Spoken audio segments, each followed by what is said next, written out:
What is crack-a-lackin', fellow thermonuclear AFers? I am Dan Favale coming at you with my certified fantabulous thermonuclear AF is okay with his children listening to profane podcasts like this one, co-host, Mr. Grant Hughes. We have an instructive exercise that we are going to, I don't want to say blow through because we put thought, there's real thought behind this, but it's trade season. You're listening to this. It dropped on December 15th. That's the official start of trade season, which is to say there will be no trades because they don't technically happen on December 15th. The rumor mill will pick up now. We are going to do our biggest need for every NBA team entering the trade deadline. But the twist is we have 60 minutes to do it from when we start the segment. There will be stat padding afterwards, so this will run longer than an hour, and I'm rambling right now as the preamble and the intro, but we are going to have 2 minutes per team. The goal is just to get through this. We will go deeper into these teams as we get closer to the trade deadline, but we thought this would be a good exercise. Grant and I are also trying to get in some cardio because he's in solidarity and cutting with me now. So we're getting cardio in even with the podcast. First, and not foremost, but firstly, please just remember to subscribe if you haven't already. Hit the sub button on YouTube, Apple, Spotify, Stitcher, Google, wherever you get your podcast. We are there. If you are subscribed, ratings, reviews. If you've done that, please tell people about us. Share our content. Join our Discord. The link to that is in the podcast and YouTube description. Follow us on the socials. Those are up on screen. They're in the podcast description as well. We appreciate everyone's support as we continue to grow this fantastic community, and we could not do it without you. So I will say it every episode. Thank you. We're grateful. And now to the real question. First and foremost, the actual question people want answered. Grant, how are you doing? I am, as you can see, perfectly framed right now. Just dead center of the frame, so that you won't have to make, this isn't a section you'll have to edit into shorts, but I'm going to stay right here because we what are we if not our habits? So I'm just going to form a habit right now and hold still right in the middle of the frame for as long as I can. As a background, I mentioned to Grant, and I've been meaning to mention it to him for a while, but I always forget. There was a short, though, a clip that I edited that ended up being just so egregious because he was bouncing around the frame, and I had to do these wild edits to make it work, and it ended with him just being like right up against the screen. So I asked him if I forget to remind you, can you just try and straighten out your frame for the shorts? I don't care how I said none of us should care. We could both lounge back during the podcast. I'm sure people are just listening to this in the background. Yeah. So that is why Grant, but now Grant has taken it way too, he's going to be sitting like this for the rest of his life. This would be great for my posture. I'm just a fidgety sitter, as I told you. So I bounce all over the place and I'm rocking in my chair right now. But when the way you framed it, is you prefaced it with like, I've been meaning to tell you this for like months.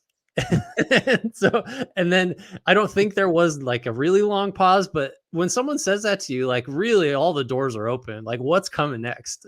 And fortunately it was just like, hey, stay in the middle of the frame, stupid, and don't move around. Because it could have been like, you have a terrible disease. I don't know why I know this, but I should tell you that. Or honestly, if it wasn't for that one clip where you were just all over the place, I probably never would have said anything, because it's just, the only other part I was worried about was I was making you smaller and less prominent on screen than you should be for these very like small subsets at the beginning of the clips. And I didn't want you to be like, why is Dan so huge and just towering over me? But then when you were bouncing around and ended up like with your face inside the camera, I said, all right, I'll mention something. Because I fidget too. I fidget with my hat because I wear hats a lot. I like kind of lean back, or I'll just twist side to side. And some of the shorts have me doing that. Yours was just like, it was just so funny. It was so ridiculous. It wasn't something that was mad or even super tedious, but I was like, okay, like this is a little bit challenging. This is officially making more work for me. So hold still and don't slouch and be in the middle. I get it. Look, if we got to help each other, or you are free to move though. You're sitting so still right now. I'm very concerned. If anyone's watching on YouTube, I'm very concerned about the lack of mobility. Part of it is because I am trying to get real serious about blowing through 30 teams in 60 minutes, which is just like an unheard of thing for us. Like this is a real one for the like who is, I know we see the reactions to our articles, by the way, and shout out. I mean, Kenny Beecham is a behemoth and puts in the work, but he's able to go through our league-wide sliders. I've watched them before and he does them. I know he cuts it up, like he does them in like 20 minutes, that is the only person on planet Earth that is able to go through that much material in such a short. I can't. Who's talking about 30 teams and giving coherent analysis in the process? Sure as hell's not going to be us right now. Well, And don't. I mean, we haven't even started yet. Don't sink us before we start. It's possible. We've added a wrinkle to the fold too, because the alphabet is stupid. We are going to go in order of ascending winning percentage entering games on Thursday, December 14th. And so that means the Pistons go first and we work our way up from there. And that is either great or terrible news for Orlando Magic fans, who would probably be used to hearing their team a lot sooner if we were going in order of ascending winning percentage. Let's start the timer. What are we doing? I'm gonna have a timer. So who's going first? I'm gonna start. You got the Pistons first. All right. So look, 2 minutes per team, and this is the biggest need for every NBA team entering the trade deadline, as per our view. Are you ready, Grant? Yes. The Detroit Pistons, they need to be relegated to the G League. That is actually not what I have. They could use, they need to kind of choose a direction and optimize the roster. But I think if you're looking for a player archetype for them to target, a combo forward who doesn't shrink the floor and then by extension forces them to ditch the dual big crutch. And I don't mean we're not seeing James Wiseman and Marvin Bagley every 5 seconds when they're both healthy. They consider Isaiah Stewart a stretch big, and he's just not in the truest sense. And so I'm not saying they should go and actually spend assets on either a guard that nudges Bojan Bogdanovic and Isaiah Livers and even Asar Thompson up to the floor every 5 seconds. And Thompson is not a stretch big. Let's make that clear. But like, if you can get a Gordon Hayward or someone in that vein, just like a veteran who's not going to come at this stark opportunity cost, I say do it, because it's not about adding wins to now. It's just about streamlining the development of the youngsters who Monty Williams is willing to play, which apparently isn't very many of them at the moment. Yeah, it's kind of a Bogdanovic spot if he were like a little more athletic, defensively viable, just, and maybe he's a little undersized to be a 4. He's like a 4 against certain lineups, but it's something like that. I'm actually saying do that, but you need someone else to ensure that those are the types of minutes you're sticking with for the full 48. Yeah, they're just, it's like over indexed for big guys that can't play anything but center, and they just keep trying to shoehorn guys into other spots. All right, let's go to the San Antonio Spurs. They are next in order of ascending win percentage. I mean, this is not news. This has been the case all season. They need just a game managing, quarterback, basically someone who's going to make plays. This person is essentially Trey Jones. He exists and is on the roster. I think in a perfect world, you would like this, player type to be, you name the percentage, 10% better than Trey Jones, someone that's not shooting, under 30% from 3 for the second year in a row. Like, that's not great, but Trey Jones doesn't turn it over, is going to make decent decisions most of the time, is just going to get the ball where it's supposed to go. So maybe just play him as one solution, or start him, or just, that's the hole there. Jeremy Sohan was a fun experiment at the point, but they're done with that now. I think, fun is, you can bump on the word fun for sure. But well, we got a minute maybe plus here on the Spurs before we have to move on. What are your thoughts on that whole Jeremy Sohan at point guard experiment? Like, was it justifiable to you? Yeah. Oh yeah. It was worth trying, but now it's like, you mentioned getting a game manager, then that's going to allow Jeremy Sohan to figure out his role away from the ball, but then he can why don't you experiment with him as a secondary ball handler? You're still not doing him any favors by, if you're starting, Victor Wembanyama at the 5 is fun too, to try that out, but like Malachi Branham instead of Trey Jones, it doesn't make any sense to me. And so if you want Trey Jones to come off the bench or don't trust him in higher volume reps, go out and trade for like Monte Morris once he's healthy, or Tyus Jones, or just somebody. Yeah. Agree. What do you make, very quickly, because we have a few seconds, the idea of, would you want another big here, or do you like this idea that we've seen Wemby challenge way more shots at the rim and he's kind of the 5 in a lot of these situations now? I just think the optimal version of the Spurs and Wembanyama is with him at center. So if like it's going okay already, I think you just lean harder into that. And if you want just like a third string big to just be there, fine. But I mean, you can just go find those guys for the minimum, or guys that aren't even in the league right now to do that. I just would lean as hard as possible into him playing 5, because that's just like that's how you get the best out of him and the guys around him, I think, ultimately. Washington Wizards need all sorts of stuff. I think we can just default to they don't have any real first round picks in the bank from other teams. They have that fake first, basically from the Warriors in 2030. They still do. It can kind of be masked because they have they have Tyus Jones, and when DeLon Wright is healthy, they do have Jordan Poole, but they need a lead playmaker of the future. And I think you build out your team from there. Like that's the position to start with. The problem is he's not on the roster. Like Bilal Coulibaly is ahead of schedule, but he's not that guy. And Denny Avdia is not going to be that guy. You're not probably going to trade for that guy, though, because it doesn't make sense to give up the equity to get him. Now, if you were very high on a Jaden Ivey and he became available, that's kind of the situation where it's, okay, let's go out and get him. But you have to be high on Jaden Ivey, and then it's, well, how much does it cost to actually land him? And it doesn't make sense to mortgage your future when you're so early into your rebuild. But that's the type of player they should be going after. Aside from that, though, and I think we're both in agreement there, is this should just be distressed asset central, where it's we're gonna take these, like Alexei Pokusevsky. Yeah, go get him from the Thunder or something. Yeah, second draft guys. Real quick, do you think they thought Jordan Poole was that guy? Or is it just like, yeah, we'll take him because Chris Paul doesn't make sense here and the money fits and he's decent, he's a decent upside bet. I think you hit the nail on the head there, but in retrospect, it would have made way more sense to, buy out Chris Paul and just deal with that flexibility, or try and move Chris Paul at the deadline rather than be saddled with the money remaining on Poole's deal, because the final 3 years of that contract look very bad now. Yeah, man. I thought he would be just putting up points like crazy and inefficiently, but he's just like not doing either of those things well. All right. So that takes us to the Memphis Grizzlies.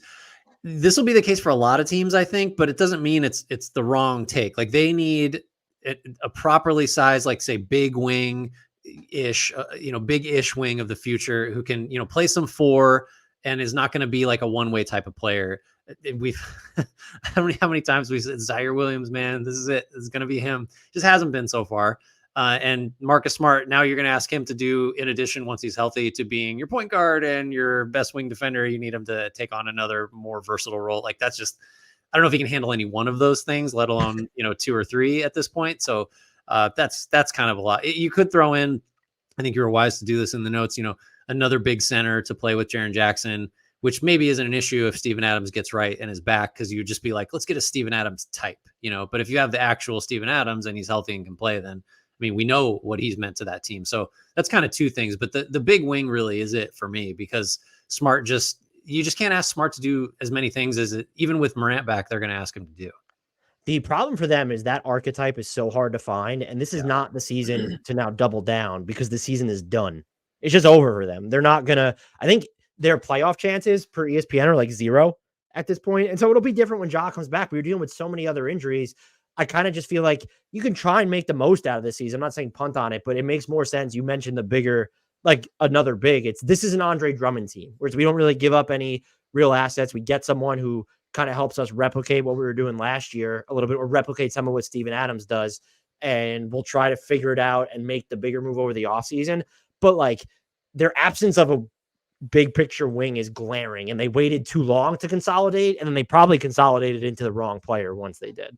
Yeah. Turns out Smart was not the guy. Didn't hate it at the time, just for the record, but I despised it at the time. So let me do my victory lap here, even though we're not even a full season into the experiment. The next team up is the Portland Trailblazers, and they're similar to a lot of these teams that are going to be the worst in the league, where it's, hey, there should be distressed asset central. You should look at moving Malcolm Brogdon. You should look at moving Jeremy Grant. You should even maybe look at moving Anthony Simons, although I don't think you have to. But when I look at them and try and envision, okay, we know they have Shaedon Sharpe. They have Scoot Henderson. Simons is there. Is he part of the long term? I don't know. They have some interesting flyers at center when they're healthy, which none of them are. So that's something to consider. They need like the bigger picture combo forward, the 3-4, where it's Matisse Thybulle and Jeremy Grant are not going to be a part of the next good iteration of the Blazers. Yeah. And so can you go out there and find, again, it's similar to, no, don't go out and give up all these assets to go get a really high-end prospect, but can you look at a second draft type guy who's going to come in, or just a complete flyer, stab in the dark, who can come in, log minutes at the 2, 3, 4. I know Shaedon Sharpe I call him like a fringe wing. I just don't know if you want him defending those bigger types of power perimeter players. Yeah, I think that's right. When you look at the the next good version of this team, as you said, it's Scoot and it's Sharp, I think, at the 1 and the 2. And then Simons then becomes kind of, and maybe Simons takes another step, but if he doesn't, then I feel like he's kind of like he's a little overpaid for what you're going to ask him to do. Cause I don't like the 3 of those guys on the floor together. It's too small. The defense isn't good enough. So he's like a reserve at this point, that we're talking about in this hypothetical future. And it doesn't quite do it for me having Simons in that role for that money. So I'm with you there. Charlotte Hornets are next. I mean, they need a lot. You might say a healthy LaMelo Ball is one of those things, but I think, and outside of him, outside of Brandon Miller, who's been better than I thought, even if I'm still not sure his ceiling is as high as you want for a pick, that high at number 2. And Mark Williams, I think we've seen enough. He's like a starting caliber center. I don't know where he ranks, if you're ranking the 30 starting centers in the league, but I don't know. It's probably closer to 15 than 30. And for what they're paying him and what he can do, that's fine by me.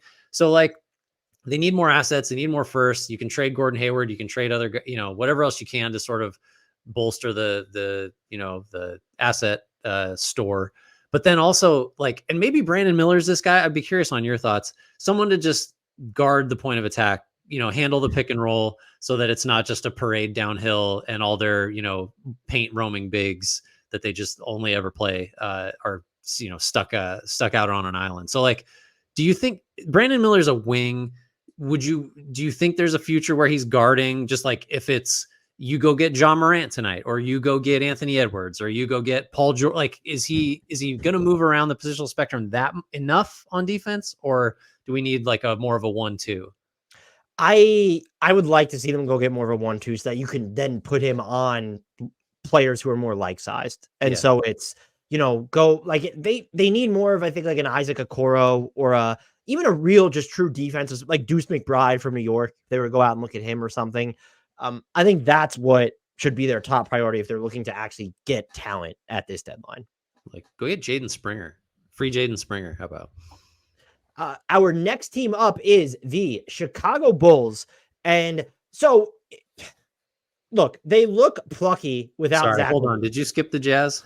All right, I skipped the Jazz. I apologize. So we're on to the Jazz. Now you get to talk about the Bulls. Shout out to you. They need wings, just real, live, actual wings. And I know this could be another team based off how they've played. We could say, oh, it should be distressed asset central. I think they could do whatever they want to where it's if there's a veteran who becomes available and you want him. We saw it kind of with the John Collins trade. It wouldn't bug me if they did that again, should the right player, if they, for instance, believed in like if Brandon Ingram became available. If I were them, I wouldn't go after him, but just as an example, go get him or just get wings, like cheaper wings that teams are willing to get rid of.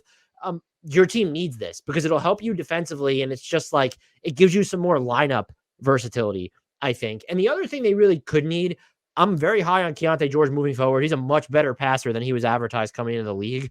A veteran floor general, though, would be nice. Like someone who's a better passer than Jordan Clarkson. Then again, that could be a situation. You know what I've thought a lot about for this team, and I'll mention him, is another veteran type where it's if they become available, you have the pick equity. And it's at this point, you're not going to be bad enough to have the best lottery odds anyway. DeJounte Murray on this team, that could be if the Hawks decide to blow it up.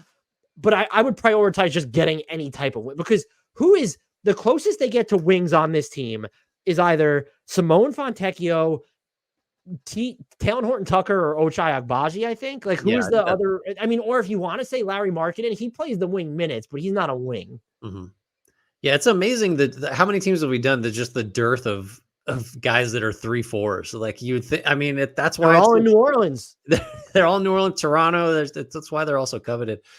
So the Chicago Bulls, this might be a struggle to keep at 2 minutes, or maybe it won't because it's fairly simple. This team needs to just acknowledge where they are and not get snowed by the fact that they're 5-2 without Zach LaVine. And maybe there is some justification to them wanting win now pieces. I think that was Michael Scott of Hoops Hype reported that that's kind of their thinking.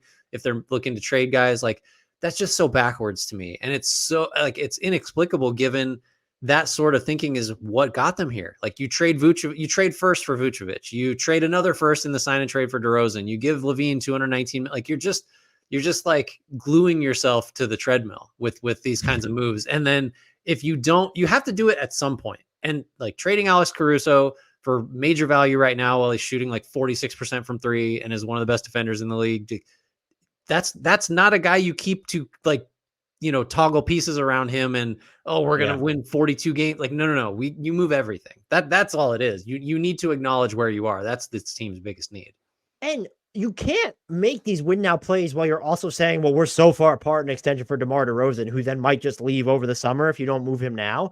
And let's just say they want to go that route and be a menacing team in the East. What is the player that they're not the specific name, but is it they need a big man in the because it's not Vooch. Is it that? And then it's like, well, then what center is going to help them do that? Or is it like an actual wing? Because Patrick Williams has been really good, I think, defensively this year. He's not going to be your cornerstone type of wing or playmaking type of wing. Do you actually need Kobe White's been playing so well lately. And so I think between him, Javon Carter, Alex Caruso, DeMar DeRozan, like your backcourt is fine. So it's all right. We need 3s, 4s, and 5s. Like that's a lot of things to need. Yeah. That's like 3 of the positions. There's only 5.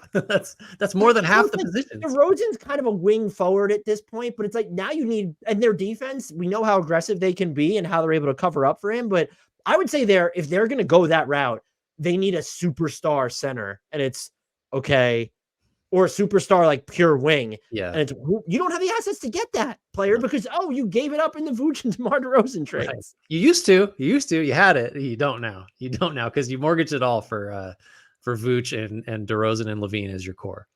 I'm going to get our next team right. It's the Atlanta Hawks. So I have one screw up, and that's par for our course with not doing the alphabet.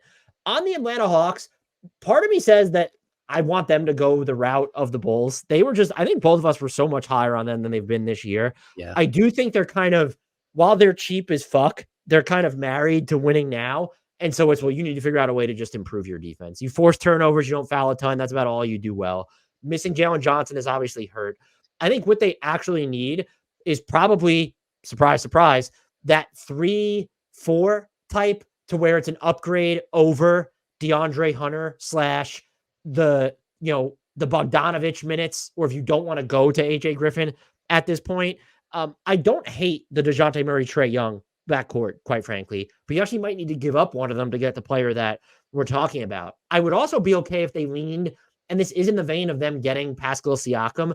I'd be okay if they wanted to get a combo big, but that combo big needs to be a demonstrative upgrade if you're going to consolidate over the Capella, Jalen Johnson, Okongwu, just dynamic. And I don't know if Siakam is that. And I actually think this is true for so many teams, but like the name would be, I feel completely different about the Hawks if they have OG Anunoby on this team and it doesn't cost you Jalen Johnson to get him. Or you have one of DeAndre Hunter or Jalen Johnson left over.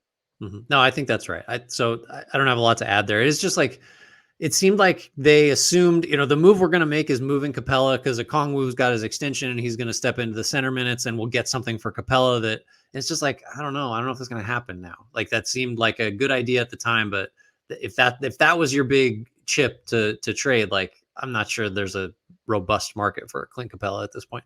I have the Toronto Raptors next. This is another choose a direction team. This is like the choose a direction team. Actually, I wish I had a dime for every time we, use that exact phrase, and the NBA media community at large has used choose a direction or pick a direction, talking about the Raptors. I think if you want to be specific, like I think you probably, you're going to build around Scotty Barnes. I think that's not a surefire way to success. It looks a lot rosier now than it did, this time last year. He's a tricky guy to build around. I think just because of his weird package he's a oversized ball handler that is shooting better, but I don't know if everybody totally believes in his shooting. So I don't know what you do around that, but I think bringing OG Anunoby back should be a higher priority than bringing Siakam back, just if only because your value in flipping him at some point, if it doesn't work out, is going to be greater. But I think as I think about this team, another real area of need for me is let's get a primary ball handling guard who is a massive 3-point shooting threat. And like Dennis Schroeder has played well this year. I think he's been like low key one of the best value signings of the offseason. He's been totally serviceable. But he's not. I think if you're going to have Barnes as a real cornerstone, I want a guy who can also be a lead guard. Doesn't have to be big, can be point guard sized, but that is just going to be an ace shooter. just to space the floor around him and have like a real shot at second side action. Or if Barnes doesn't totally pan out as an on-ball guy all the time, you can just kind of turn more of the playmaking duties over to this guy. So again, choose a direction, but then once you get some more specific, I like a hot shooting guard for like whatever the next iteration of this team is around Barnes. I do think the Scotty Barnes leap at least allows you to say, well, we can go either way. We can double down on winning now if the roster is actually optimized around Scotty Barnes, or it's time to actually optimize the rebuild around Scotty. So it comes back to picking a direction, but they honestly do have options. It's just they've yet to commit to one, which is maddening. The Golden State Warriors, who now have Andrew Wiggins coming off the bench as we record this, in favor. Brandon Podjenski got the start, right, over him. Actually, don't know. I have that game recording right now, but Pods just had 20, 11, and 5, so he should start. Andrew Wiggins is coming off the bench. Spoiler alert. Sorry to throw that out there for you. They need athletic size on the wings who doesn't shrink the floor on offense and who can also tackle some of the toughest defensive assignments, basically anywhere at the 1 through 4 spots. That's a pretty tall order. And they also kind of need someone who could generate their own shots more consistently, especially if Chris Paul is going to go out in any sort of trade. I think I'm at the point where it's not they're an equal opportunity needs whatever star becomes available. They need a star trade, because unless you're prepared to blow it up and rebuild, which they're not, because Steph Curry is still one of the 5 best players alive, you need to figure out a way to reopen this window. And I think they've already started making some tough calls. We've seen it with some of their crunch time units. It might just be time to say, hey, Klay Thompson's kind of interesting salary matching tools, even though it's over $40 million. Or do we look at moving Draymond Green? Because his contract's not terrible and he can still be a transformative defender. They just need a star. And I'm fine if it's a Pascal Siakam. I would say an OG Anunoby or Larry Markkinen is kind of the worst type of player that they could go after that would make the difference they need. They just need so many different things at the top, because now their bench is so good. Their depth is good. But if you start to futz with that depth where, okay, Pods is in the starting lineup, now there's just that trickle down to where you're exhausting some of your bench armory. And if Andrew Wiggins is going to continue to play so poorly, that becomes an issue. So I think they need top end talent is the best way to frame it. And it needs to come in the form of probably a 3-4 type of person. But they just need another star who's not, point guard, because they have Steph Curry. Yeah, Mike Dunleavy said, it was being asked about Draymond, obviously, but the next 15 to 20 games are really going to tell us kind of what we need to do. I would argue the first 20-ish games told you what needs to happen here. And the first step is, in fact, playing the guys that are playing well. So okay, it took a quarter of the season, but we're starting to embrace that. I think that's a positive step. But to your point, so that doesn't magically mean that Andrew Wiggins and Klay Thompson and Kevon Looney, whose roles are most likely to be reduced, will just start playing better. It may just mean that because you're elevating these bench guys who were playing well to the starting lineup, your bench sucks now, because those guys you'd think they'd do well against backups or, perform better against backups, but that's not a given. Sometimes it's just, it's just not going to change. So I think I don't know. There's such a difficult team to build trades for, just specifically because, well, the best players on the team so far have been the young guys you would trade for stars. So why are you going to trade all these guys that have actually been helpful? And you can't trade the vets that are costly and have been playing poorly. It's a real, they're rocking a hard place situation for sure. Did you have something to add, or should we go to the next team? Let's just go to the next team. Got to keep moving. All right. Phoenix is next. So I think I might've talked about this last week, or I might have written it. I forget which, but the center spot to me is a trouble spot. And Yusuf Nurkic, he's a big body. He's physical. He's a good passer for, in the middle of that offense. For me, I still think it's hard for me to imagine the postseason version of the Suns reaching their highest level with him in the middle. And it's not just a knock on him, but it's just the player type, not a good finisher, not super mobile defensive. That's pretty understating it quite a bit to say he's not super mobile. He's not mobile defensively, is shooting more threes, but isn't, the high 20s%. He's not a 3-point shooter. So, to say that, oh yeah, this really good team needs a stretch 5 that can defend the rim and oh yeah, okay. So it's kind of like saying every team needs a superstar 3, right? It's well, yeah, that would be helpful. But you just described Chris Boucher. They're fine. Yeah. And then after I say that, you have to say Chris Boucher, because that's how this podcast works. So that, I think that's one. The other issue is just, maybe a real point guard just once in a while would be nice. I think that it's great that Devin Booker can do as much as he can on the ball, and Brad Beal I think can do quite a bit more than most quote unquote shooting guards can. But I think that's just it's a glaring obvious need that we've been talking about since like training camp, that they just a point guard, just another point guard there if you need one. The Cleveland Cavaliers, they still need to get stretchier, and it's not, oh, they still need a wing. It's that can come in the form of another big if you want them to play beside Mobley or Allen, or like a smaller four, a Torrey Craig type. A name that I started to think about because he's been playing so well would be Simone Fontecchio for this team. Would look really good. And then also, I'm not even trolling, Chris Boucher. He could play with Allen or Mobley in those minutes, and I think help Mobley get to his best offensive, like, because he'll take enough threes even if they're not going in. They don't have a ton of trade assets, but they have a ton of salary matching tools to get it done. That is such an awkward place to be in, though, to say, well, they need a stretchy front court player when you have Jarrett Allen and Evan Mobley. And the data, I think part of this is, look, Darius Garland's been uneven and they've been really banged up. Evan Mobley's dealing with an injury right now. So the data on that is all sorts of screwy. And so they do need more time, which is why I'm not saying trade Jarrett Allen and get like a higher end four or someone to stash, a stretcher guy to stash alongside Evan Mobley. Not having that information and still waiting on it, just as everyone starts to think about Donovan Mitchell's future, it just gets a little awkward. And so I do think there's some urgency for them to find this type of, he might be your 7th or 8th guy, but you need this type of 7th or 8th guy to maximize your postseason lineup diversification is the way I would frame it. Yeah, I think that's totally fair. The Jarrett Allen thing is tempting, right? It's tempting to say like that's the piece to move. I probably said it. I don't want to loop you into that one, but I don't think you need to go there. Cool. Yeah, let's cool. You should be open to it. Yeah, I think. But that shouldn't be plan A. That should be, we've tried some other things and like, okay, it's clear now we need to, pull this very quickly more significant lever. What if New Orleans said, we will give you Herb Jones for Jarrett Allen? There's other money that needs to be in there. Would you do it? I think you have to. I think it's kind of like the Wemby and San Antonio thing. Like the optimal version of the Cavs is Evan Mobley playing center.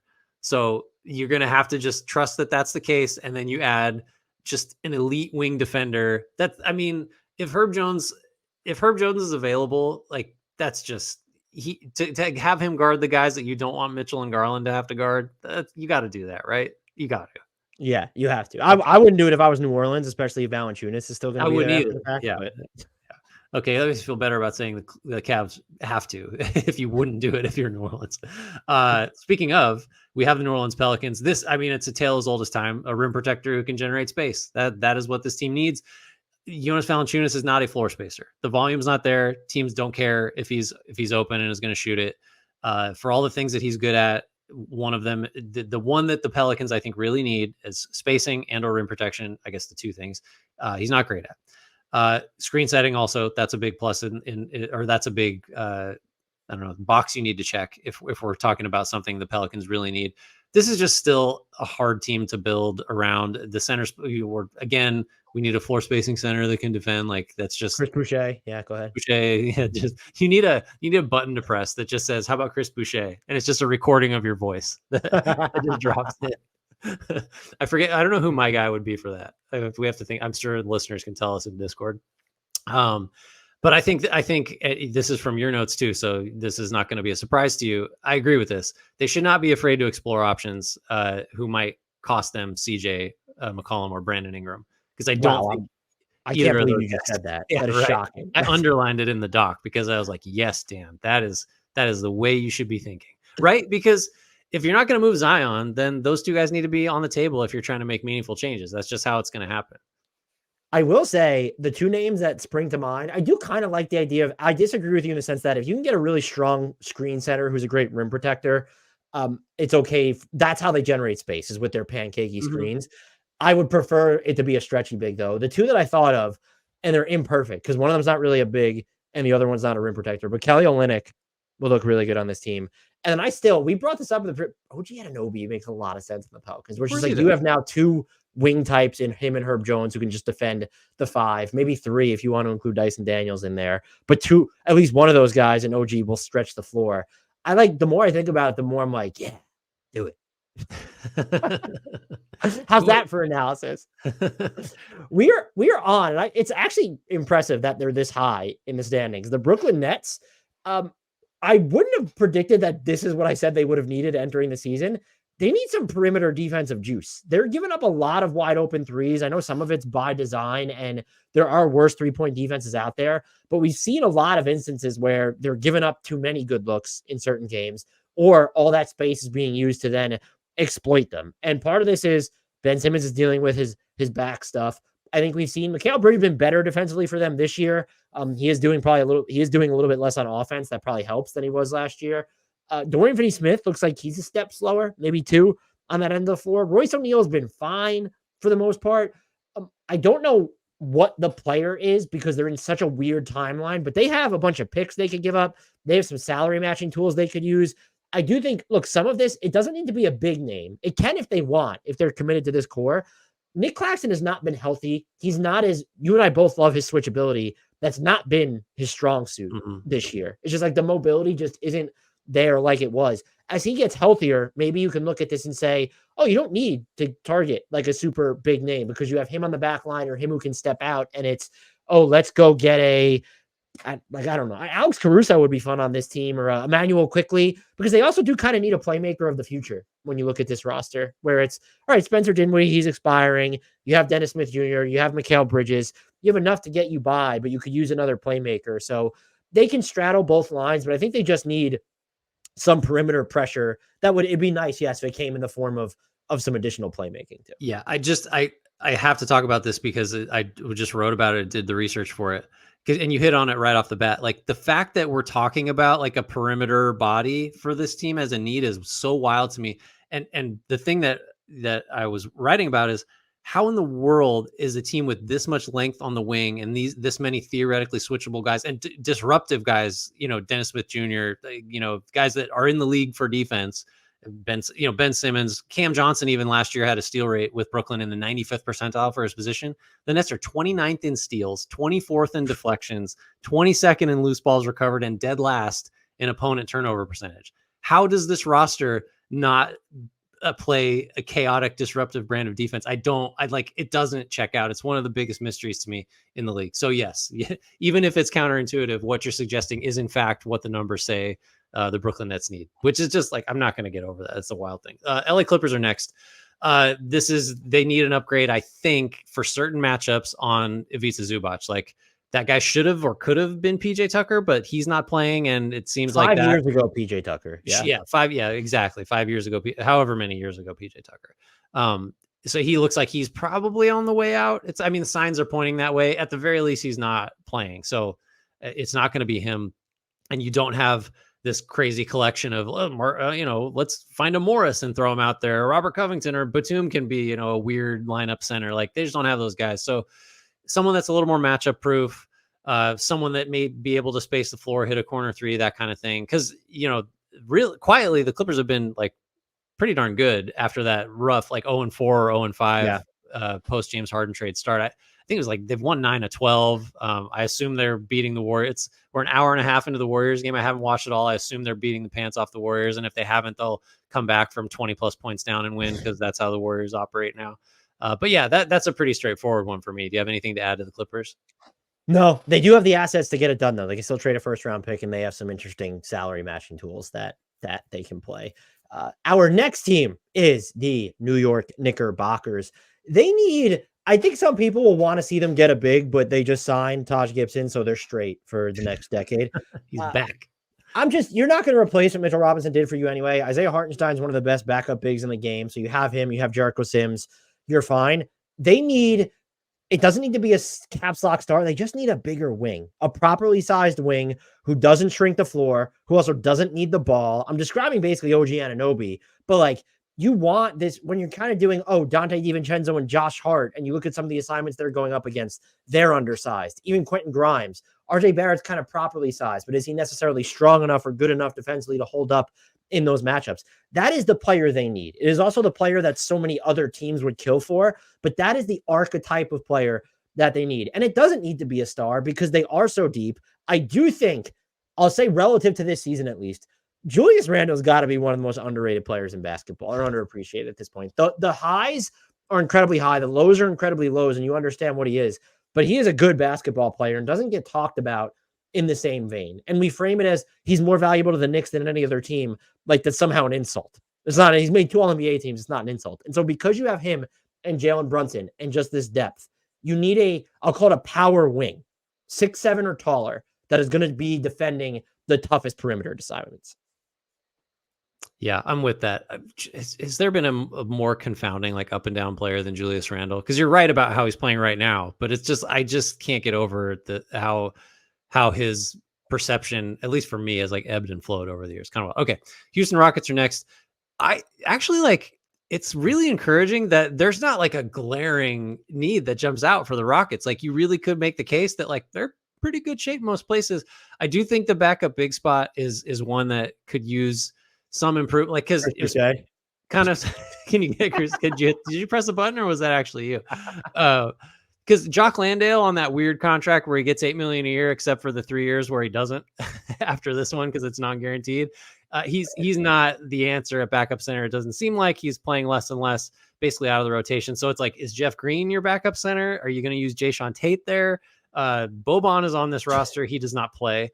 So you could get to the Jabari Smith Jr. minutes at the 5, which I think we both are kind of excited about and think could really work. You know, data says otherwise, but I'm with you. I'm excited. You know, right. As I agree, but just as like the theory of that is sound to me. Like, if he continues to bulk up and continues to just, I mean, he's gotten so much better this year, and really was coming on at the end of last year. Like, we will not be talking about Jabari Smith Jr. as a bust, which was like absolutely the case.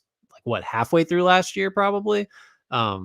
Maybe just a lesson and stop trying to judge rookies like 3 months into their careers. But so if he's going to play some 5, maybe you go, you know, a more of a playmaking oriented, like bigger forward, you know, like Tate and Tari Eason, I think we both love, but they're not, you know, those guys are out there to like bang around and cause trouble and not, you know, facilitate or score self-sufficiently. So it depends on kind of which way you want to go. If you think Jabari is your backup center, then you look at the bigger forward or wing. And if you don't think that's the case, at least for now, then you just got to go find your Chris Boucher, I guess. Thank you for including that necessary disclaimer. The Miami Heat, there's this obsession, and it's not unfounded, but there is this obsession with them going out and finding the next shot creator, from scratch shot creator and maker. They could absolutely use that, but like, they need to get bigger on the front line, like next to Bam Adebayo, and also independent of Bam Adebayo, and get to lineups where, oh, okay, like we, you know, the Kevin Love roster spot, let's get someone who can actually play and defend for us. I do like, you know, Caleb Martin, hopefully as he gets healthier. That's someone who could fill that role in sort of miniature, but you would like them to be properly sized. It could be an OG Anunoby type, but it could be you want more offense, I do think, out of that spot. So it's sort of this playmaking 4, maybe you could step up to the 5 at points, but you could also move them about the 3. I'm describing a very specific player who might not exist. They're a team that I think if they went all in on like a Larry Marketing, if Utah was like, hey, we don't want to pay him, he's going to be extension eligible soon. That is the type of player I think they need more than this Zach LaVine, Damian Lillard ilk. Yeah, if Damian Lillard was available again, I think he'd have been a great fit on this roster, but they don't need, you have Jimmy Butler, Bam has made the leap. I know people like to shit on Tyler Hero's efficiency, but like, he is still someone who can take, make, and generate difficult shots. You have Kyle Lowry on the roster for now. Duncan Robinson dribbles. Like, I mean, so I'd like to see them shore up sort of I'll call it the front line spot next to Bam, because I hate talking in positions exclusively. Yeah. The Heat game tonight, Duncan Robinson obviously up-faked somebody and put it on the floor and got fouled. And the commentators, some of my favorite commentators in the league, and they're right.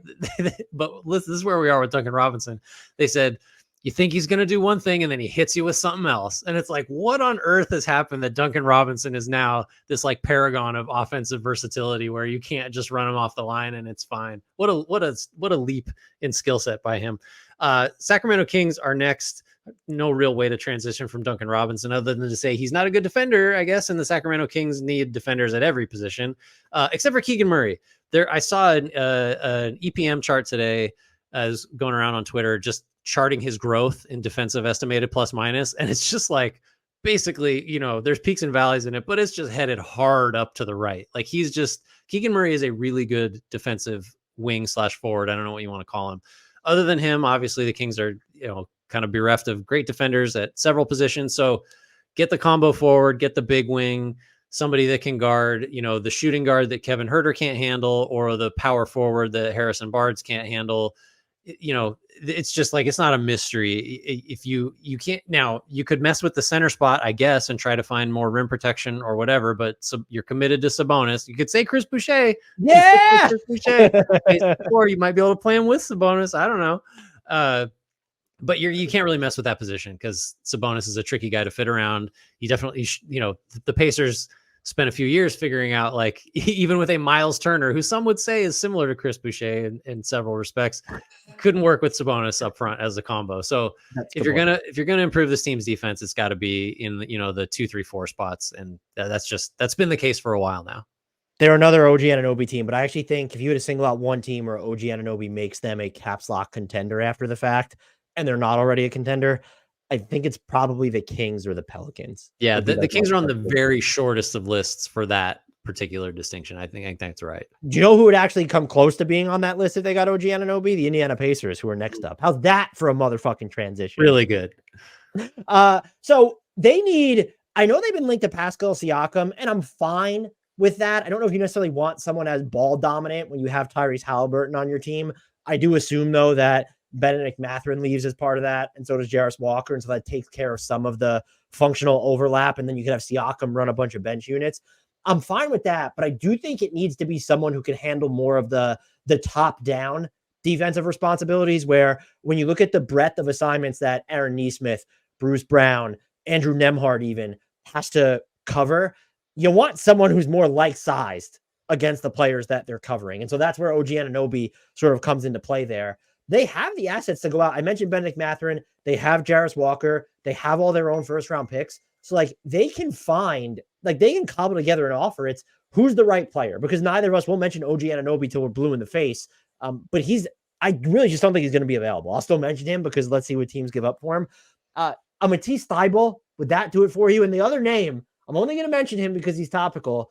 This would be a really, I think, good, functionally, Draymond Green team. I mean, he would solve. This team has enough defensive problems that there's so many that he might not be able to solve them all. But like, one thing he does really well that never gets talked about is if he's playing center, he gets the ball up the floor in a hurry, which is like a perfect Pacers thing. That is like, you would not need to have to coach. You would not need to coach him up to get the ball out of the net and move immediately on Indiana. Yeah, that's an interesting one. Too bad the Warriors are never going to trade him. They'll just, I don't know, save all the money while he's suspended and take that luxury cap reduction. The Lakers are next. I think this team's defense, it's been demonstrated several times. Like, they can hit a defensive level with AD and LeBron playing really well. That is championship caliber. Like, they have the size. Davis can be utterly dominant against almost any team if he's right. So this is a team that needs shooting, needs offense. Is this just the Zach LaVine team? Because there was a report that that's where he wants to be. Like, I don't know that Zach LaVine is a great fit anywhere, but someone that could prop up second. Well, for the money. That I don't know that like what team says Zach LaVine solves all our problems and he's worth the money. All our problems. I think the Lakers come close, or even the Raptors. That's what I'm saying.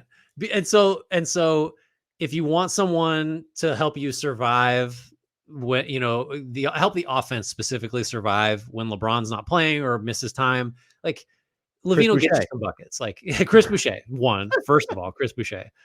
Second, based on his number of mentions in this pod, Simone Fontecchio.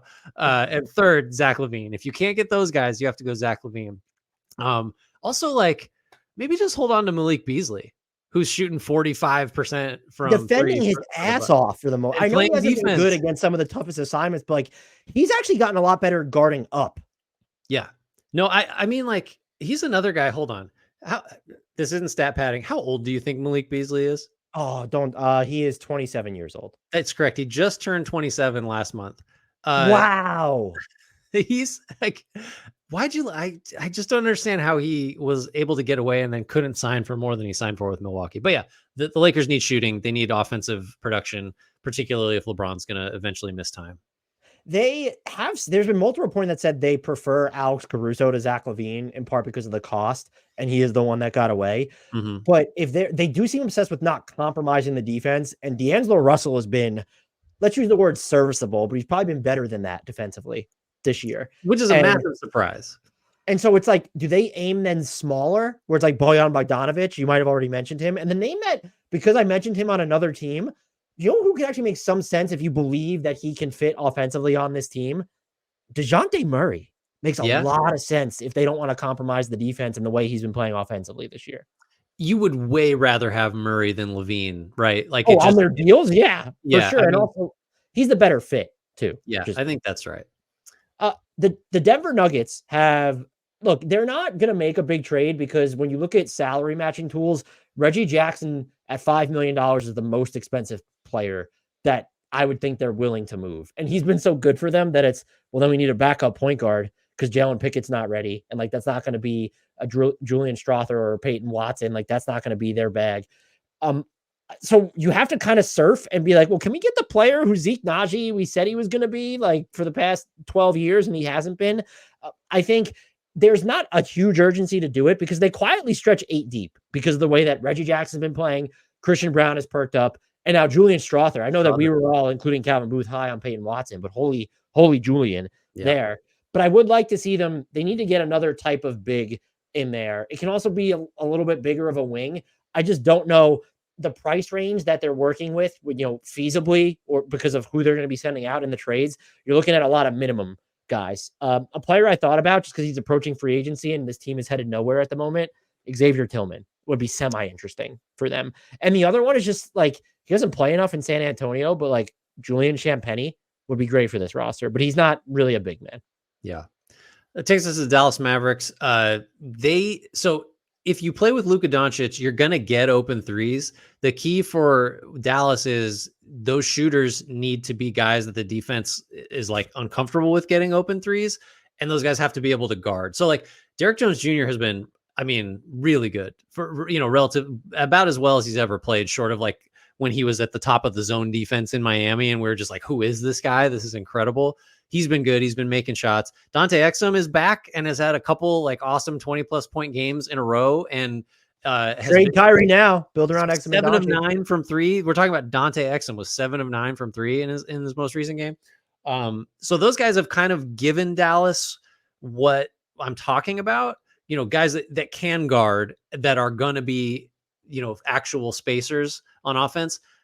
I guess this is just more of some skepticism that like that will be the case in April or that those guys will be this threatening and this good offensively. Cause I think defensively, we sort of like both of those guys are kind of known commodities. I think Exum and Derrick Jones, but neither of them are like strike fear in the heart of the opposition shooters. And like, maybe if they continue as they've been shooting, but like it's not likely. So they won't be guarded in the playoffs still. They'll need to go through the playoffs and knock down those threes before teams. Right. Like imagine the scenario where Dallas wins a playoff game because Exum, or a series because Exum goes like 5 of 7 3 times, and it's just not going to happen. Teams are going to be happy to let that be the way. That's how they lose. They'll be like, you know what? Yeah. Like, our process was good, just tough result. Like that's what that'll be said.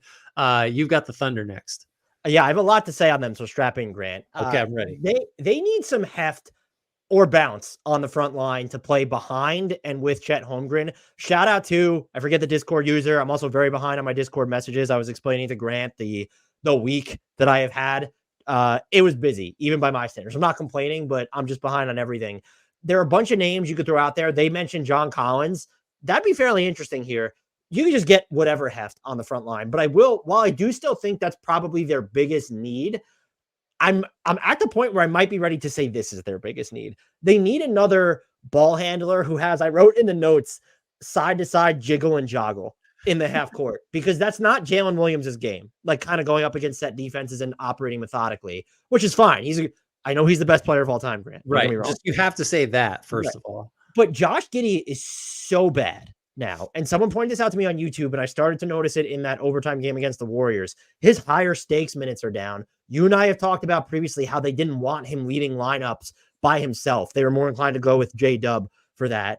when you get to the playoffs, you might need another outside in ball handler in the half court than Shai Gilgeous-Alexander. So what I'm basically saying is you need to go and say, we're not moving Holmgren, Shai Gilgeous-Alexander, or J-Dub.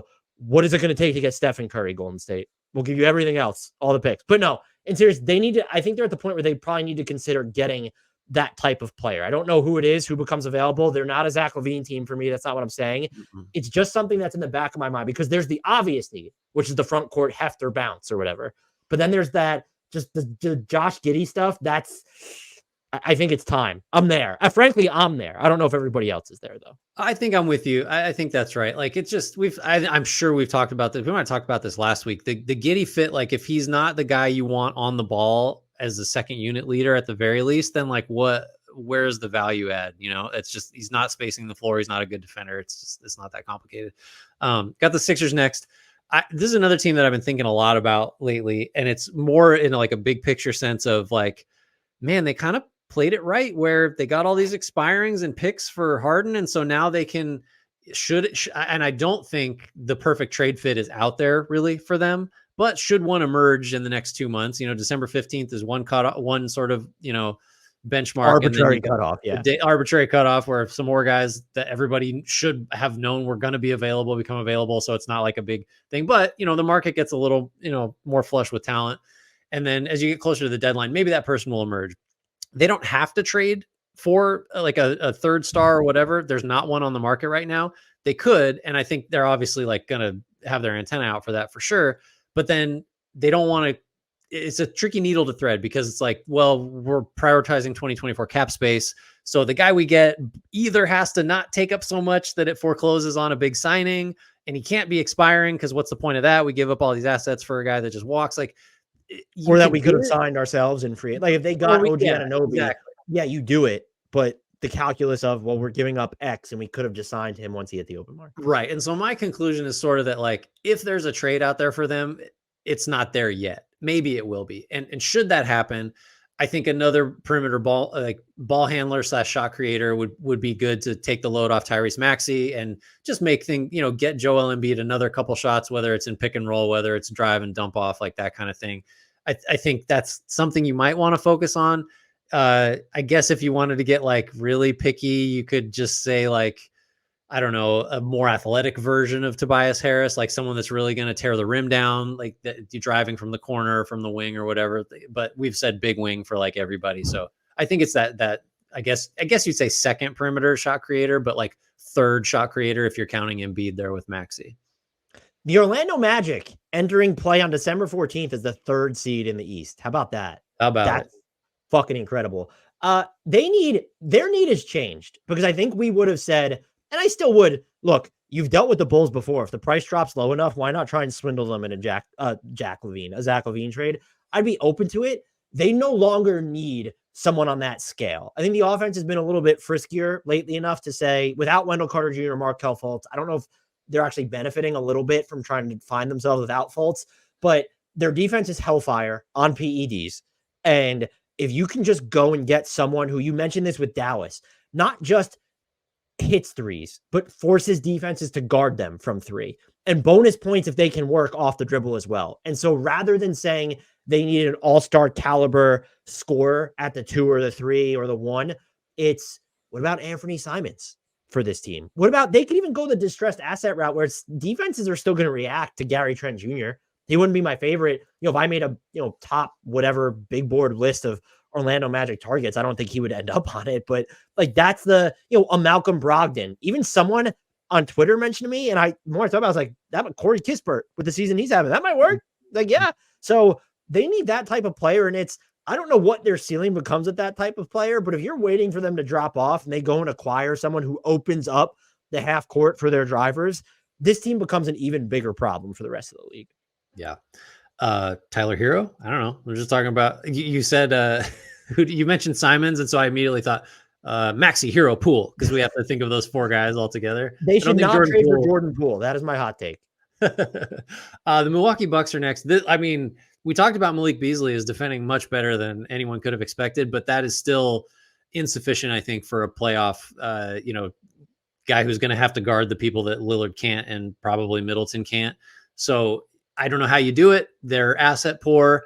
Guys that you might think about trading, Pat Connaughton, who's been hurt, or Marjon Beauchamp, or Bobby Portis. They kind of like all those guys still matter enough to where you wouldn't just, give So them away Bobby for. Portis, Well, I think the Bucks think Bobby Portis matters a lot, and I would, of the guys we mentioned, I would trade Portis first, but I don't know that his value is necessarily highest around the league. He's like a mostly offense, undersized five. I'm not sure what that really gets you, but yeah, this was the glaring need from the jump when they made the Lillard trade. It's just like, you got to have the guy that's going to guard the other team's best wing. They don't have that guy. That's maybe the most glaring need in the league in terms of like real high level problems. and I see Bucks fans lusting after Alex Caruso. If this was the offseason and he were still in Chicago heading in the last year of his deal, Beauchamp and Connaughton maybe, and seconds maybe get you him. Probably not. I think you still get a first. You could look at other Bulls guards, though. Reacquire Javon Carter. That would help them. Or Ayo Dosunmu. I think taking a flyer on him would be fine as well. Yeah. The next team up is the Minnesota Timberwolves, man. Just absolutely on fire. They technically don't need a whole bunch unless you actually don't believe in their dual big setup for the playoffs. I think that skews a little strong, but I do think it's fair to be curious. Okay, when we're going across a best of 7 series, how are teams going to attack this on a night-to-night basis? Do we have a way to get to different lineups? Their real issue, though, because they just, even if you have to change up the way you're running, they have a huge margin for error on the defensive end. When you look at the personnel they have coming off the bench with Kyle Anderson, Troy Brown Jr., Nickeil Alexander-Walker. That's your guy. That's your Chris Boucher, by the way, is not. Maybe, yeah. That's who I need the button for him. We need the gnaw button. They need, I think, someone who's going to pump up their three-point volume, because Karl-Anthony Towns, I know he's doing other stuff. He's driving, but like he should be taking like 20 3-point attempts per 36 minutes and just isn't. And so you need someone to pump up your three-point volume. And I think it'd be nice because outside of Conley and Anthony Edwards, you just don't have a bankable floor general type, someone who's going to pass. Can you acquire that type of guard? You have Shake Milton's salary at $5 million. You could you could, even if you wanted to move Troy Brown, or you can move Nah if the team's interested. They would be another good Javon Carter team, even though he's not the best passer. He'll certainly space the floor and defend his ass off. So if they can get that guy, they might have the most complete playoff rotation, 1 through 8, 1 through 9. And that's what I think they should be targeting. Again, it's tough because of how asset poor they are, but someone like Javon Carter should not cost you. You can get to the salary pretty easily, and I don't think it's going to cost you an arm and a leg from there. And then another option to consider is maybe like, would Alec Burks work for this team? He'd be pretty good. Or DeLon Wright, if you trust his offense enough, but those are the types of players. Yeah, I think if all you're really trying to do is upgrade like the Shake Milton spot in the rotation, that's pretty I don't know. Shake, it's one of those things where like how Gabe Vincent only ever played well when I watched him last year. Shake Milton only ever takes wild ass shots when I watch the Wolves. Like, I don't know, I can't claim to watch every Wolves game, but I've watched enough. And it seems like every time I see him, Shake Milton has taken some like ridiculous caught under the basket, baseline, spinning, looping, weird thing. So yeah, we can upgrade there. But it is getting harder to find needs for these teams. And Minnesota was an example of that, as are the Boston Celtics, who are the next team, because they have the best top 6 players in the league. I don't think it's close. I think Sam Hauser is at least a quality 7th guy. Just his shooting is legit. He can do a little bit more than you think with the ball. Defensively, he's like capable. So as a 7th guy on a title favorite, certainly title contender, like that's sufficient. To me, this is still just, you depleted some of your depth in losing Robert Williams, which like turns out maybe that would have been depleted anyway if you kept him on the roster. But that's the spot, right? Like just another big body. I don't know what kind of big, because between Porzingis and Al Horford, it's kind of like, do you just want a bruiser? Like what? Because if you do that, then like that guy's probably not in your playoff rotation. So, I don't know exactly what type of big I'd like, but I think that's just on a team with so much talent. That's the one that sticks out, that spot. I did think about another playmaker and was going to interject, but then it's like, if you go out and get that, like Drew Holiday, Jason Tatum, Jaylen Brown, like Derek White, those are going to be in your core most important units. Yeah. And you're really just looking for regular season innings eaters, no matter who you're getting. Mm-hmm. The player the way you were describing it, though, do you know who might work for this team? I don't know if they would trade him, because I think he could slide up. He's not really a big, but he could slide up. Najee Marshall. Because there's not going to be a ton of minutes moving forward for him in New Orleans. So that would be a name. Yeah, I like that. That is it. And Grant, guess what? We Do we do started it? this at the 5:55-minute mark, I think, Let's of this go. podcast. Finished it by the 65-minute mark. Anyone who knows, that's a dub. I believe in miracles now. We did it. And I counted too. We did hit all 30 teams. I was like, fuck, did I leave someone off the list? That would be very on brand if we were celebrating right now. It's like, you did 26 teams, you idiots. Like, oh, well, sorry. Wow, that would be egregious if we left out like 20% of the league would be bad. Well, you know, I wouldn't put it past us. But that frees us up. I'm just not used to being done. What do we do? Like, should we get like a cup of coffee or something? Oh, I know.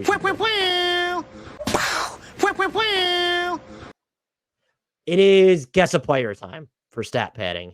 I have a bunch for you. Do you have any for me? And did you want to start? Do you want me to start? I have a bunch for you. So if you want me to start, I'll start. I want to use this one that Rubik's Gal sent me just today, actually. Just got it in under the wire. I just have to figure out how to. Here we go. All right.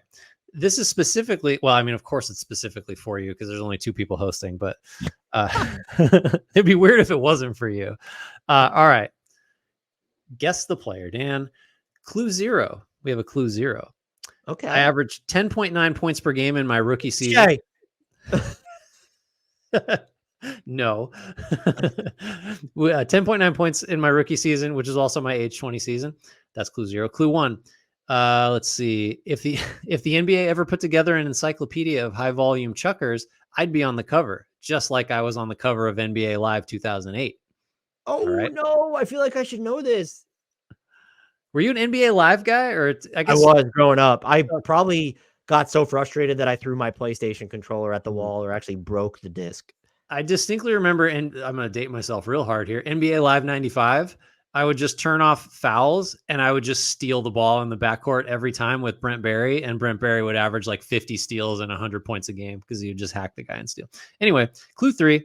Clue 2, because we started at clue 0. I withdrew from the U.S. national team in 2006 for the FIBA World Championship because I felt that Mike D'Antoni and Nate McMillan had decided on the rosters even before the tryouts began.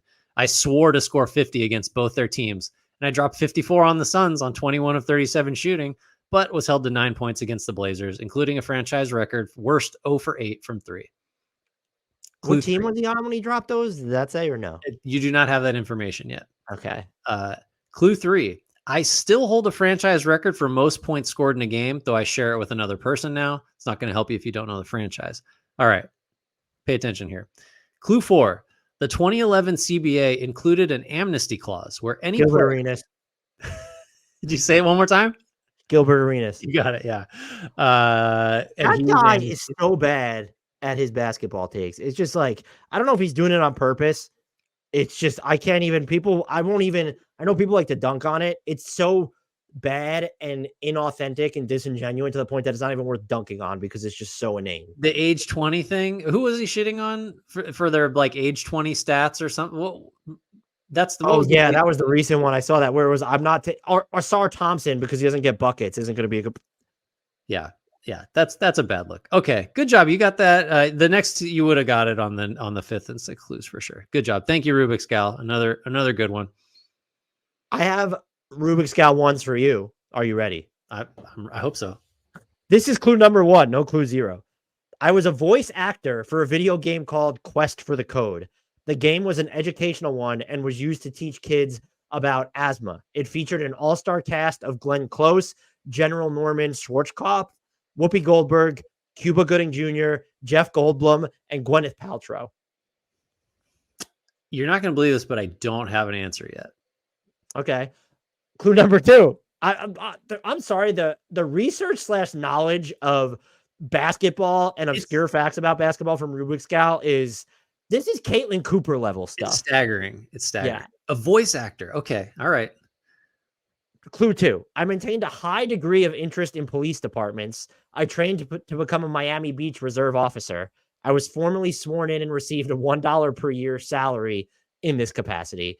I actually called in to report a homophobic assault, and I was responsible for the apprehension of 2 suspects under charges of aggravated assault and hate crime.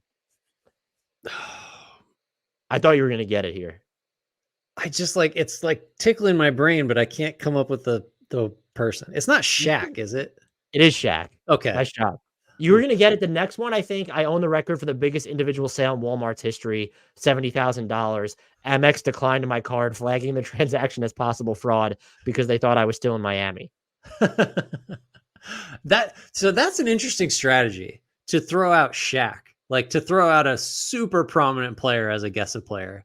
Because I was like, it can't be Shaq. Why would anyone pick Shaq? Okay, all right. It's Now also I'm on my the toes. first clue where, because we know Shaq's done, like, first of all, he's like a brand ambassador for everybody, but it's like Rubik's Scott doesn't even say Kazam. It's this voice actor thing that I didn't even know existed. Right. My other guess was going to be, I wouldn't have guessed it, but the other name was Olden Polynice. Do you remember this guy? He was a center, and he was like, I think he was arrested for impersonating a police officer. that was the other thing that jumped into my mind. All right, it's not Olden Polynice. I have some more. I have another one for you from Rubik's Gal. You ready? Okay. Clue number 1. I'm the first New Zealand-born player to ever play in the NBA. At 6'10", I played both center and power forward. I should get it off of that. What's the next one? Clue 2. I won 2 NBA championships with the Spurs, one as a player in 2005 and the other as an assistant coach in 2014. I would have had Sean Marks. Correct. That's great. 1.5 clues, basically. That's impressive.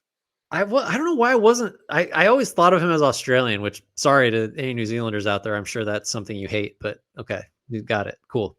I have one for you. All my clues are so basic compared to the good ones that we get from Rubik's Gal and people on Discord. All right, you have another one queued up, or you want to do? I got a couple here that I came up with. I have more queued up, but we can shift. I do want to share, just because Rubik's Gal has so many of these clues. The one that I thought you were, if you missed it, you were going to get it on was clue 5. I knew I was going to get a lot more TV time as GM than I ever did as an assistant coach and player. And the initial press coverage of my team was mostly positive, as I took the league's worst organization and one with no draft picks and converted it into a landing spot for the best free agents on the planet. I was not ready for the shitstorm that was about to hit me in the wake of the pandemic. Yeah, that guy's been through a lot. It's been a real He's seen interesting some ride. stuff over the past decade or whatever. For sure. Of all kinds. Like, he's lived every type of front office life in not that long of a span. All right, real quick. Again, my clues are so lame. I was the number 1 pick out of Duke in 1999. Did Grant Hill go to Duke? Grant Hill did go to Duke, but he was in 93, 94. I forget. Christian Laettner? What's that? No, he didn't go one. No. Christian Laettner's going farther back. All right. As a rookie in 99-2000, I averaged 20.1 points and 10.0 rebounds, making me one of 2 players to do that as a rookie this century. 20 points and how many rebounds? 20 and 10, basically, as a rookie. I won co-rookie of the year with Steve Francis. Oh, I should know this one. Is it Corey Maggette? Did he go to Duke? He did go to Duke. It is not Corey Maggette. He was okay. Can we just appreciate that I know some players who went to Duke? You're really just nailing your. You say you don't know about college basketball. All right, I'm gonna skip the next clue because it's lame, even though I wrote it. Well, okay, maybe it'll be helpful. I led the league in total offensive rebounds as a rookie, and then again in my 3rd year, but with a different team. So this guy was on a different team by his 3rd year, despite winning Rookie of the Year and having crazy numbers. Elton Brand? You got it.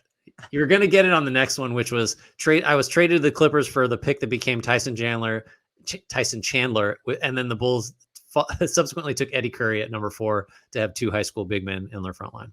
All right, that was okay. Can I give you one I don't think you're going to get? Yeah, absolutely. All right. Then I was the number 5 pick by the Kings in 2012 after my junior year at Kansas. You might get it right there. Wait, I was the number 5 pick by the Kings in 2012. Thomas Robinson? You got it. Thomas Robinson. 2012. That was that long ago. Isn't that wild? I mean, the other clues for him are so hard because his career just like came and went, and it's like I couldn't give you stat clues. I couldn't get so I guess if you were gonna get it, you had to get it there. You might have gotten it talking about the trade. Just some of the names might have triggered you when he went to Houston because he got traded as a rookie. You remember that they drafted him 5th and they traded him in season in his. No, I don't remember that. Wow, nuts. They had to make room for DeMarcus Cousins. He was dominating already by then. All right, that's the end of my guess of players. So fire away. All right, more from Rubik's Gal, and then we have a couple from. I'll save some of the rest of Rubik's Gals because we have a couple from some other people. This one's a trivia one. I think it's a good one. The 41-point, 20 rebound game in the NBA Cup final by Anthony Davis was his fourth such 40 and 20 game, tying Shaq for the most such games. Can you name the 5 other NBA players with multiple 40-point, 20 rebound games? All right. Well, are we going all the way back to Wilt? He's not on the list. Okay, so we're not going back to Wilt because he definitely had some 40-20. He probably averaged 40 and 20 in several years. So just guys with 40-20 games. Correct. And you said Shaq already? I didn't say Shaq, but he is on the list. It's Anthony Davis was the. I will say Shaq. Oh no, you did. Oh, Shaq was in the clue. I apologize. So there's 5 more aside from Davis and Shaq with multiple 40-20 games. God, well, so it's hard because. So I'll give you this hint. 2 are active and 3 are not active. If that helps. Well, Embiid probably has got to be one, right? Yep, that's one. Right. Did Jokic do it? He did not multiple times anyway. Oh, multiple 40-20s. Wow, who else that's active would do that? Dude, I'm going so blank. I have to leave the active one behind, or you might have to give me some hints. One of them was recently active as last season, but is no longer on an NBA roster. Whoa, a 40-20 that's out of the league? You mentioned him already during this segment, too. Wait, what? I can't remember back that far. DeMarcus Cousins. Correct. He had 3 wild. Is that right? I think it says he had 3 of those games. He was doing like 26 and 12 and 5 for like he was all he was getting numbers. Do you remember? I was so amped up when the Pelicans traded for him, and not in part because of the way it had like in the middle of the All-Star game. Right. I was in Sacramento for like one of Buddy Hield's first games. And I can remember like really gymnastically stretching to be like, this is going to be the guy that gets him into the next season. This is the turn the page on DeMarcus Cousins. That was fun. Okay. 40-20. I don't know. We got to do like the usual suspects, like David Robinson. No. Hakeem Olajuwon. No. I mean, we could just both of the non-active players appeared in the original Space Jam. Patrick Ewing, correct. That's one. Charles Barkley, correct. You just need so now you're down to just Anthony Davis, Shaq, Joel Embiid, DeMarcus Cousins, Charles Barkley, Patrick Ewing. That's 6 of the 7 players with multiple 40-20 games. The final one is active, as I said. Oh shit! There's another active guy.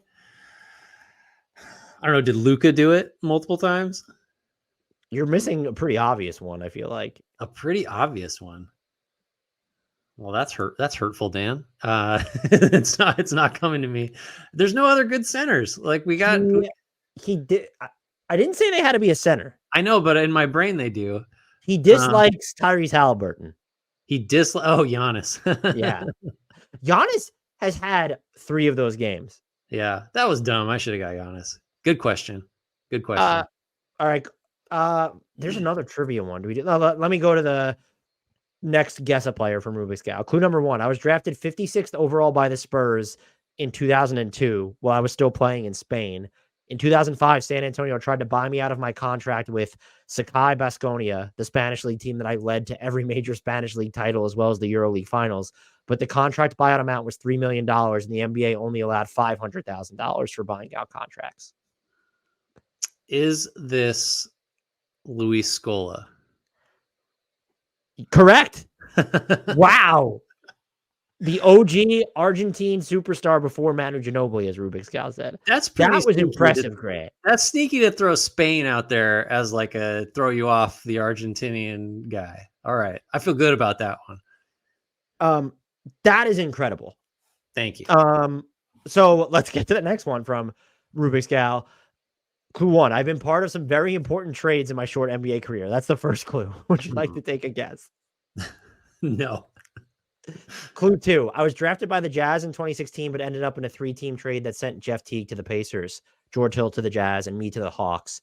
where I became the first Hawks rookie to have a double-digit scoring in my first 4 playoff games since Pete Maravich. Okay, hold on. So this guy's drafted by the Jazz, but has a what did he do for the Hawks? Ended up in a 3-team trade that sent Jeff Teague to the Pacers, George Hill to the Jazz, and this player to the Hawks, where he became the first Hawks rookie to have double-digit scoring in his first 4 playoff games since Pete Maravich. Double digit. Oh man, I'm all messed up because I want to say Paul Millsap because he was drafted late, but he was not on the Hawks as a rookie.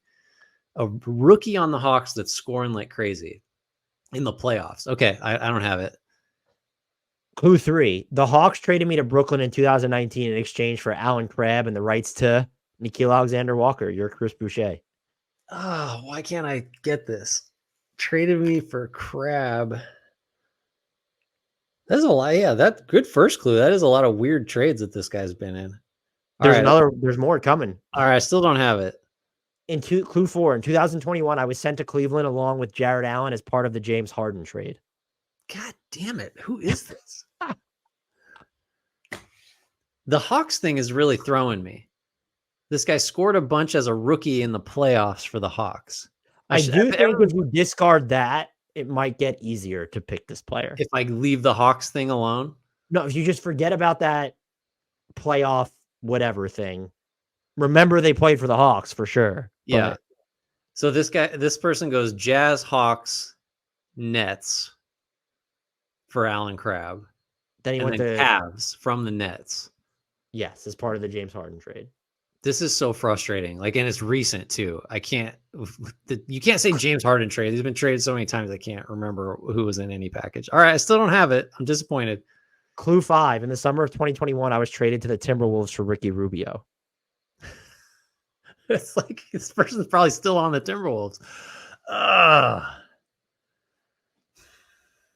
I think you'll get it after this next clue. If you want. God, I hope so. I feel like I should have got it 3 clues ago. Clue 6. I won the inaugural in-season tournament with the only team I wasn't traded to. I signed with the Lakers as a free agent in the summer of 2023. Is it Cam Reddish? No. I'm so in my head right now. So this guy's on the Lakers right now and signed there. There's one more clue. Do you want it? I mean, I feel like I'm just going to drag this out if I just slowly go through the Lakers roster and try to think of the person. So sure, give me the last clue. 7th and final clue. I have played 445 NBA games, averaging 10 plus points, shooting 37.1% from 3. But my most watched basketball moment was my answer to the question, how does Baylor get out rebounded by Yale at the 2016 March Madness tournament? Who am I? Taurean Prince. There you go. Golly. There you go. Oh man, Ruben Scout made you say golly. Ugh. This shit's serious. I mean, how do you get Luis Scola and not get Taurean Prince? What kind of person can't do that? All right. Good. We have another guess a player for you from B Rich. All right. This one I've been taunted about this one several times over the last week. So I'm expecting it to be very diabolical. Clue 1. I was a 1997 lottery pick and was traded to the Sixers 2 days after the draft. I went on to start 48 games and was second team all rookie. Second team all rookie for the Sixers in 97. Keith Van Horn? No. Good guess, though. Thank you. Clue 2. Beginning a trend that would continue my entire career, I was underappreciated by my team, starting none of the first 17 games of my second season, and was traded to a George Karl coach team that actually appreciated my combination of size and skill. So we're going from the Sixers in 97 to a George Karl coached team. Don't have it. Clue 3. I made the playoffs 4 of the next 5 years, bouncing back and forth between starter and bench player as a stretch 4 before being a key piece in a 3-team trade that moved, ironically, Keith Van Horn from the Knicks to the Bucks. Is this Tim Thomas? Correct. Yeah. Thank you for not making me go to Clue 4, which had the Eddie Curry trade to the Knicks. Boy. It gives me PTSD. 97, man. What a time. Tim Thomas had some great postseason minutes for the Suns in a year I cannot remember. Pretty chiseled arms and shoulders, if I remember correctly, too. Shout out Tim Thomas.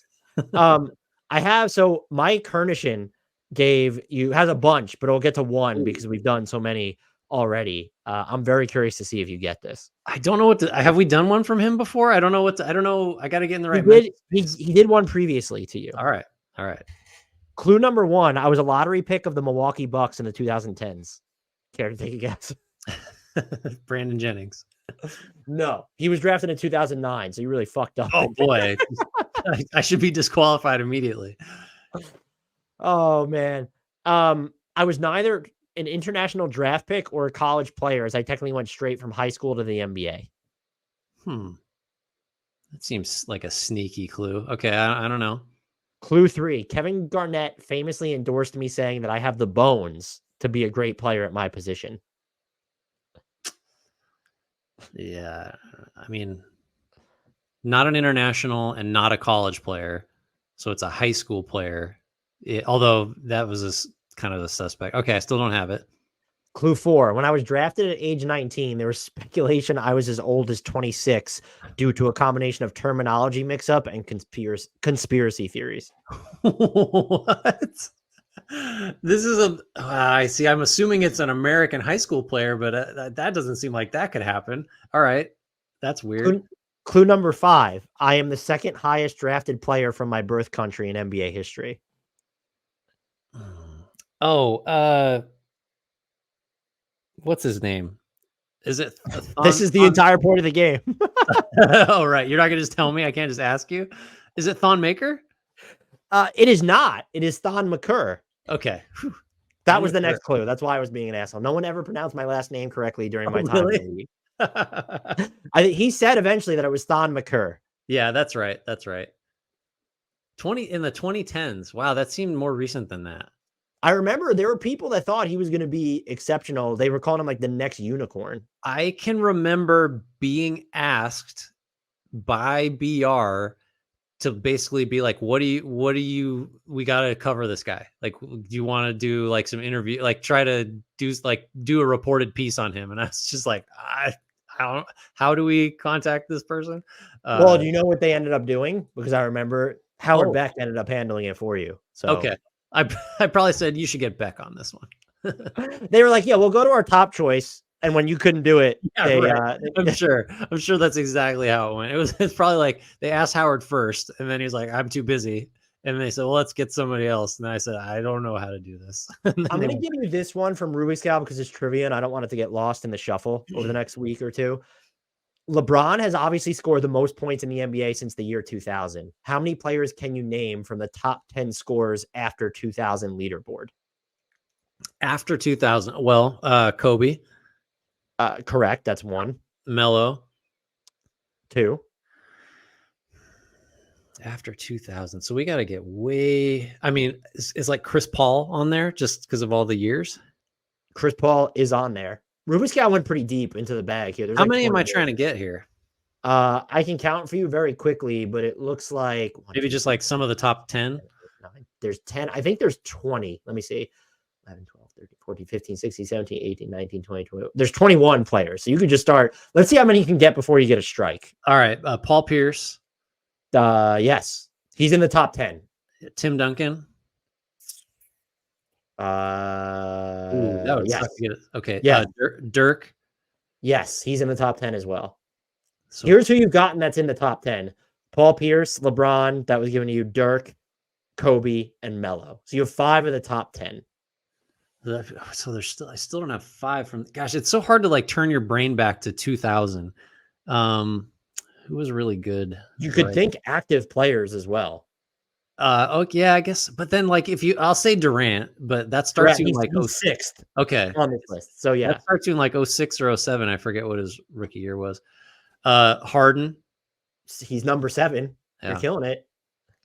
Who else has gotten a ton of buckets? So I got a couple more in the top 10 left. We should probably just see if I can get the top 10. Yeah, you have 7 of the. Well, you got 6 of the remaining 9 of the top 10. So you have 3 more. You have 3 more. 3 more in the top 10. I will tell you, one of those final 3 has played with James Harden and Kevin Durant at the same time, and has played with Russell Westbrook. I was gonna say Russ before you said Russ. I'll give it to you. So Russ is 8. So you have the 9th and 10th spots. Oh, okay. Well, that's good. At least Neither of them are in the league right now. What's that? Neither of the last two are in the league right Oh, now. okay. That's helpful. Man, from 2000, 9th and 10th total points. I mean, I think I'm not gonna. I'm not guessing Shaq. He was kind of on the way out, points wise by then. I'm sure. Correct. I mean, Kevin Garnett. He is in the top 20, so I won't give Okay. you a strike there. Well, I mean, I probably should. I'm trying to get top 10, so I probably should get. I'm just trying to think of guys that played a ton. But yeah, I guess Garnett was like 95, so he One lost of them is 5 a years. very prominent former teammate of LeBron James. Prominent former teammate of Dwayne Wade. Correct. He's 9. So you have one more. This one I think is tough just because he was around the league for so long. Vince Carter. Correct. Okay. Nice job. I'm tapping out. Steph was 11, DeMar was 12, Tim Duncan was 13, CP3 is 14, Powell is 15, LaMarcus Aldridge is 16, Joe Johnson is 17, Dame is 18, Garnett 19, Dwight Howard was 20. I feel like Powell and who was right around Powell that Joe Johnson are always just like on all these lists that you never think of. Joe Johnson was a bucket. He was an absolute bucket. Oh, you're a bucket as well. Do you want to take us out of here? I do. Thank you very much. Everyone, thank you for listening, for contributing, for rating, reviewing, subscribing. If you're not doing that, please help us out. Leave us positive comments, rate us with 5 stars. Just do whatever you can. Subscribe. Make sure you're following us on all the socials. Join our Discord. Buy our merch. You can figure out how to do pretty much all that stuff by following the links in the YouTube and podcast description. Tell your friends. Word of mouth is very helpful. And yeah, get on Discord and throw some of these at us because I think like low key, these are our favorite parts of the podcast. We don't have to prep as much and it's just kind of fun to have conversations and guest stuff. So thanks again. We close as always with a shout out to the one and only Frank Ntilikina and an apology to Jared Allen.